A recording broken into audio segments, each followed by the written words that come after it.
Hello. हाँ बच्चों, आज अपन देखेंगे नेशनल इनकम और वेलफेयर कि राष्ट्रीय आय और उसका कल्याण से क्या संबंध है।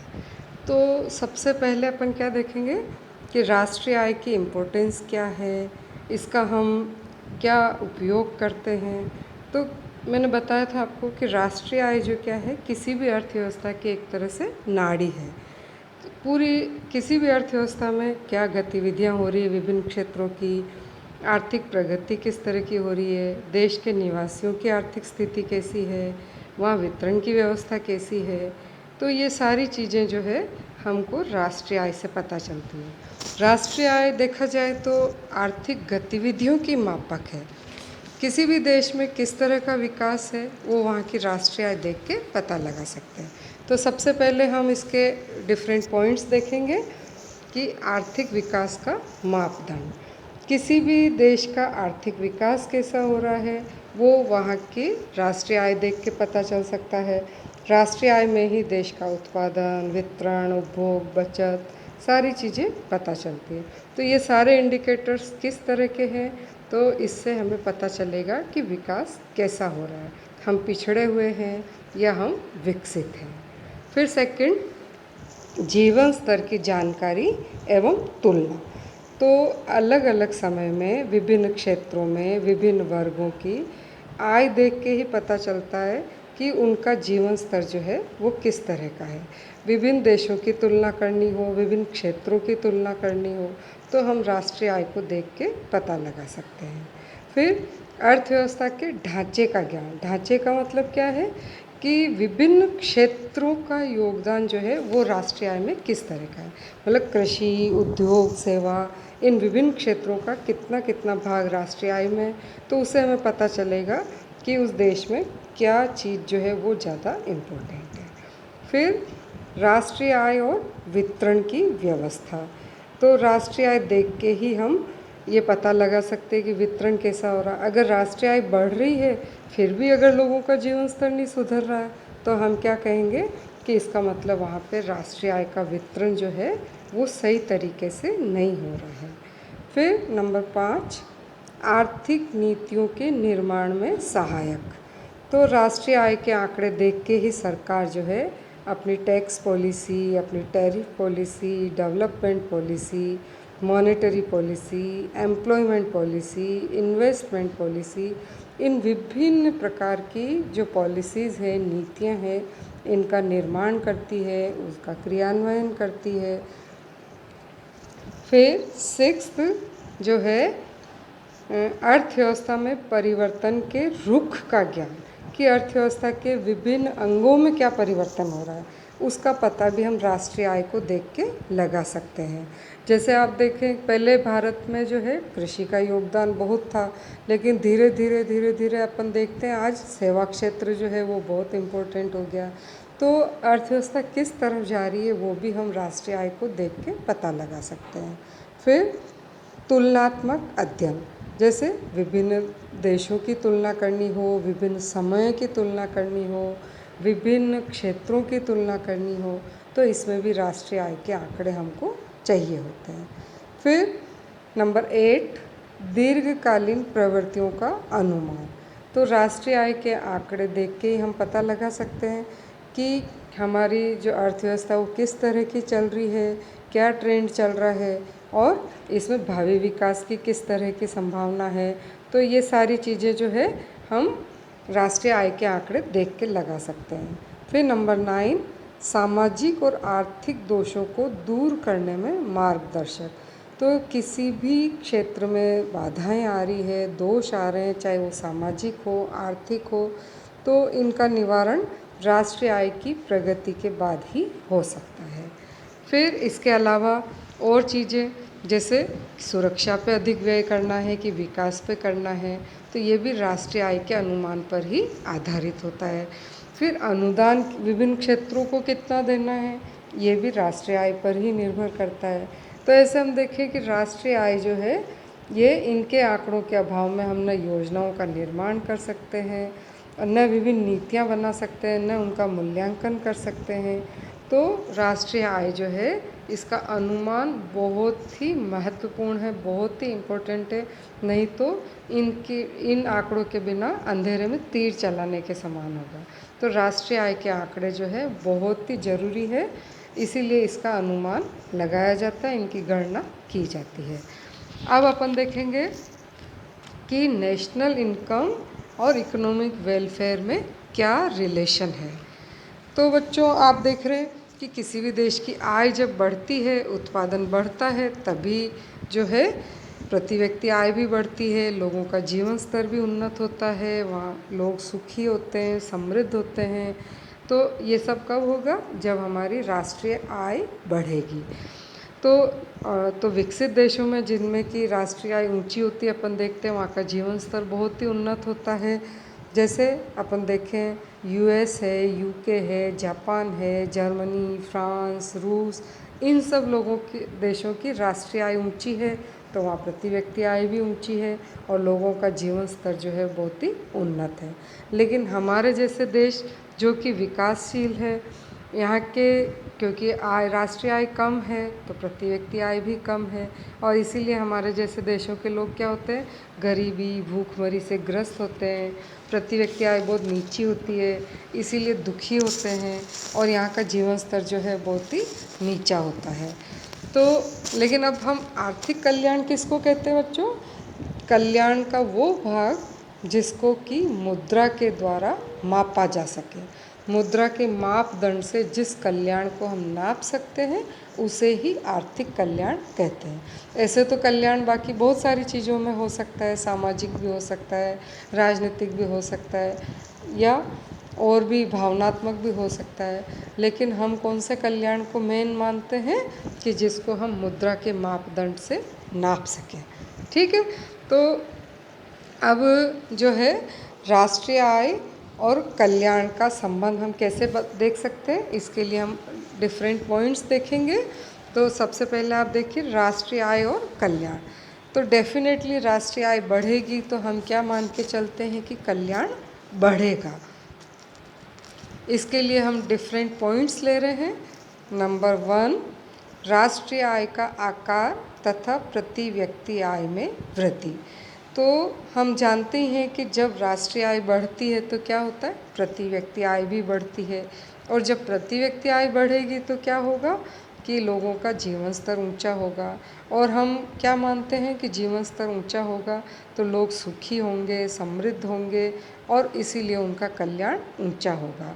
तो उन कौन से देशों के कंपैरिजन में? जिनकी आय कम है, जिनका उत्पादन और उपभोग का स्तर नीचा है, तो उनके कंपैरिजन में जहाँ राष्ट्रीय आय ऊंची है, उत्पादन उपभोग ऊंचा है, तो वहाँ जीवन स्तर ऊंचा होगा और लोगों का कल्याण डेफिनेटली बढ़ेगा।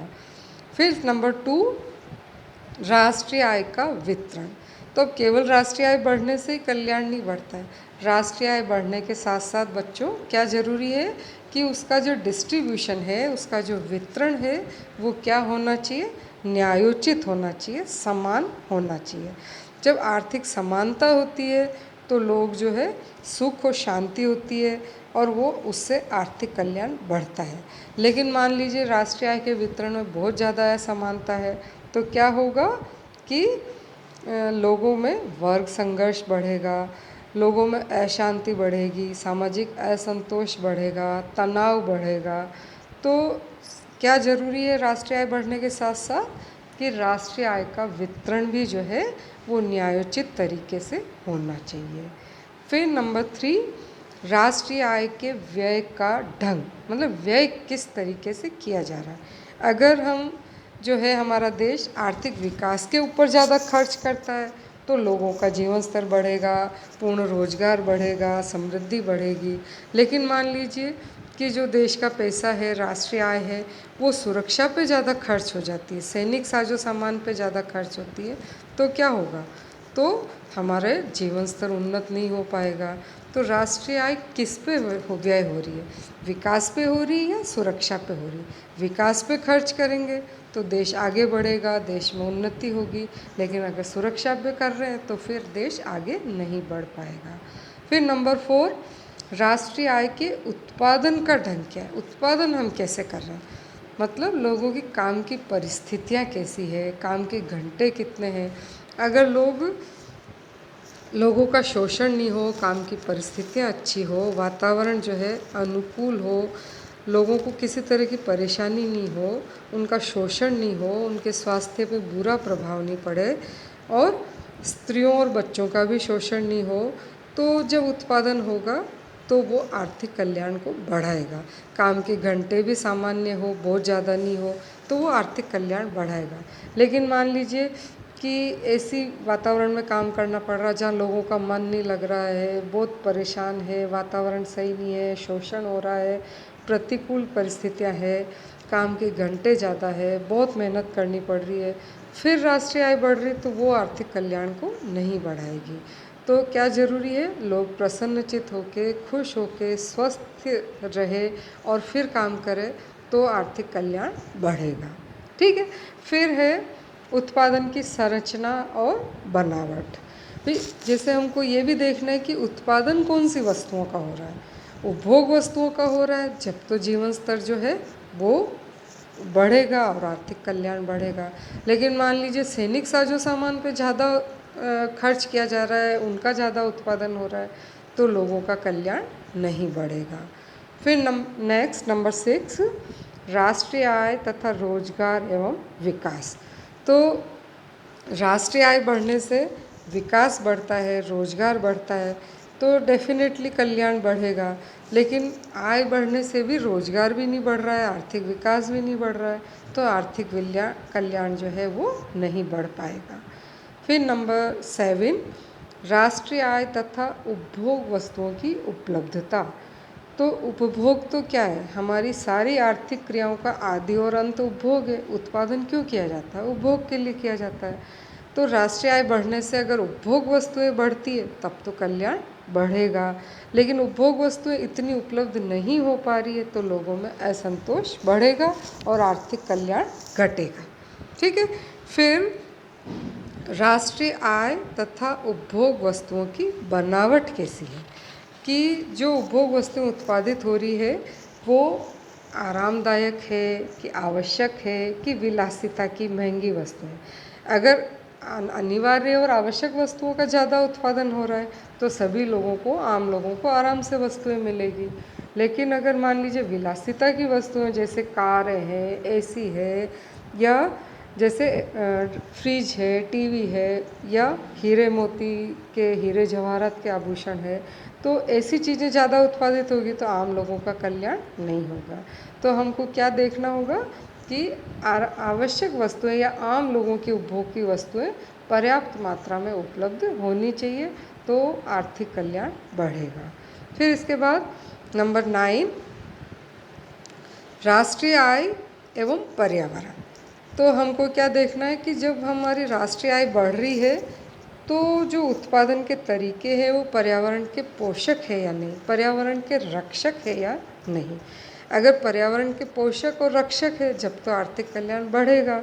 लेकिन मान लीजिए कि जो आर्थिक नीतियाँ हैं, जो उत्पादन के तरीके हैं, या जो विकास हो रहा है वो पर्यावरण का भक्षक है, विरोधी है, तो क्या होगा, आर्थिक कल्याण घटेगा। तो हमको क्या ध्यान रखना है विकास की प्रक्रिया में, कि हमारा पर्यावरण भी सुरक्षित रहना चाहिए। तभी जो हमारा विकास है वो क्या होगा बच्चों, टिकाऊ विकास होगा या धारणीय विकास होगा, और उसी से हमारा कल्याण जो है वो बढ़ेगा। फिर नंबर 9 हो गया आपका। नंबर 10, राष्ट्रीय आय एवं आर्थिक कल्याण में क्या कह रहे हैं हम, पीगू ने क्या कहा, पीगू का मापदंड क्या है। पीगू क्या कहते हैं बच्चों, कि अगर राष्ट्रीय आय बढ़ रही है और निर्धन लोगों की आय बढ़ रही है तो हम क्या कहेंगे, मतलब गरीबों की आय बढ़ रही है तो आर्थिक कल्याण बढ़ेगा। फिर ये देखें कि खुशी बढ़ रही है कि नहीं बढ़ रही है, जनसंख्या में कम वृद्धि हो रही है या नहीं हो रही है, धन के वितरण में सुधार हो रहा है, और लागत से अधिक आय में वृद्धि हो रही है। ये सारे फैक्टर्स अगर हो रहे हैं तो पीगू क्या कहते हैं कि कल्याण बढ़ रहा है। अगर ये विरोधी चल रहे हैं तो कल्याण क्या होगा, नहीं बढ़ेगा।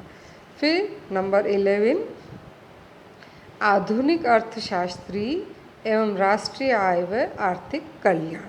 तो आधुनिक अर्थशास्त्री क्या कहते हैं, कि आर्थिक कल्याण के लिए केवल जो है राष्ट्रीय आय बढ़ना ही पर्याप्त नहीं है। आर्थिक की तुलना में ये लोग अब गैर आर्थिक कल्याण को ज़्यादा महत्व देते हैं। तो जैसे शेपिरो जो है, शेपिरो क्या कहते हैं कि आर्थिक कल्याण की तुलना में गैर आर्थिक कल्याण जो है वो अधिक इम्पोर्टेंट है। मान लीजिए कि शांति, समान अवसर, अच्छे संबंध ये सब बढ़ रहे हैं तो हम क्या कहेंगे कि आर्थिक कल्याण बढ़ रहा है। चाहे जो है आर्थिक कल्याण या पैसा इतना नहीं बढ़ रहा, लेकिन मान लीजिए देश में शांति है, लोगों को समान अवसर उपलब्ध हो रहे हैं, लोगों के आपसी संबंध अच्छे हैं, तो हम क्या कहेंगे कि वहाँ का कल्याण का स्तर ऊंचा है, अच्छा है। फिर नेक्स्ट नंबर 12, आर्थिक कल्याण के सामाजिक सूचकों पर जोर। तो अब तक बच्चों हम क्या कहते थे, आर्थिक कल्याण में आर्थिक सूचकों पर ज़्यादा जोर था, लेकिन धीरे धीरे अब क्या कह रहे हैं कि इसके सामाजिक इंडिकेटर्स पर ज़्यादा जोर दे रहे हैं। तो अमर्त्य सेन क्या कह रहे हैं कि साक्षरता है, औसत आयु है, महिलाओं की स्थिति है, अगर इन सब में सुधार हो रहा है तो हम क्या कहेंगे कि कल्याण बढ़ रहा है। मतलब अगर साक्षरता का स्तर बढ़ रहा है, लोगों की औसत आयु बढ़ रही है और महिलाओं की स्थिति में सुधार हो रहा है तो हम क्या कहेंगे कि आर्थिक कल्याण जो है वो बढ़ रहा है। ठीक है। फिर इसके बाद एक नेक्स्ट जो है नंबर 13, विशुद्ध आर्थिक कल्याण या नेट इकोनॉमिक वेलफेयर की धारणा। ये जो है धारणा प्रोफेसर सैमुअल्सन ने दी थी। तो सैमुअल्सन क्या कहते हैं कि जैसे जो हमारी जीएनपी है या जो सकल राष्ट्रीय उत्पाद है, इसमें हम अवकाश से प्राप्त संतुष्टि को जोड़ दें और प्रदूषण से होने वाली असंतुष्टि को घटा दें और सुरक्षा और शांति स्थापना के लिए जो व्यय किया जा रहा है वो भी घटा दें, तो जो शेष बचेगा वो क्या होगा, नेट इकोनॉमिक वेलफेयर होगा। क्योंकि बच्चों जब हम आराम करते हैं या छुट्टी लेते हैं तो वो क्या है, वो हमारा कल्याण बढ़ाता है, एक तरह से आय बढ़ने के समान ही है। लेकिन इसी तरह से एनवायरनमेंट ख़राब हो रहा है या जो हमारा सुरक्षा पर व्यय हो रहा है तो ये हमारे कल्याण को घटाते हैं। तो जो अवकाश से प्राप्त संतुष्टि को हम जोड़ दें और पर्यावरण की असंतुष्टि होने वाली क्षति और जो है हम सुरक्षा पे होने वाले व्यय को घटा दें, तो जो बचेगा उसको हम, ये सैमुअल्सन क्या कहते हैं, नेट इकोनॉमिक वेलफेयर। ठीक है बच्चों। तो आजकल जो कंसेप्ट आया है उसमें क्या कह रहे हैं, नेट इकोनॉमिक वेलफेयर पे बहुत जोर दिया जा रहा है। तो अब अर्थशास्त्री क्या कहते हैं कि आर्थिक कल्याण जो है हमारा वो केवल भौतिक साधनों पे ही निर्भर नहीं करता है, उसके साथ साथ गैर आर्थिक तत्व जैसे सामाजिक समानता है, पारिवारिक स्नेह है, पर्यावरण की शुद्धता है, शांति और सुरक्षा है, अवकाश से आनंद है। ठीक है। तो ये सारी चीज़ें जो है हमारे कल्याण को बढ़ाती है। तो आधुनिक अर्थशास्त्री जो है वो विशुद्ध आर्थिक कल्याण के कंसेप्ट को जीएनपी से बेटर मानते हैं। ठीक है बच्चों। तो आर्थिक कल्याण जो है वो हमारा, हम क्या कहते हैं, कब बढ़ता है, जब हमारी राष्ट्रीय आय बढ़ती है। और राष्ट्रीय आय के साथ साथ जो सोशल इंडिकेटर्स है, जो हमारे जो गैर भौतिक साधन है या गैर आर्थिक तत्व है, इनमें भी सुधार होता है तो भी हमारा आर्थिक कल्याण बढ़ता है। ठीक है बच्चों। अब इसके साथ ही मैं आपके असाइनमेंट भी दे रही हूँ, होम असाइनमेंट। तो ये इसी चैप्टर से रिलेटेड है, तो इन क्वेश्चंस को भी आप सॉल्व करिए। और जो चैप्टर मैंने आज आपको पढ़ाया है इसका मैंने पीडीएफ पहले ही डाल दिया है, तो वो आपने पढ़ा होगा, देखा होगा, तो इसका असाइनमेंट भी करिए और इनके जो चैप्टर है उसको पूरा पढ़िए अच्छी तरह से। अगर कोई प्रॉब्लम हो तो आप मेरे को व्हाट्सएप पर बता सकते हैं। ठीक है बच्चों। Okay, thank you.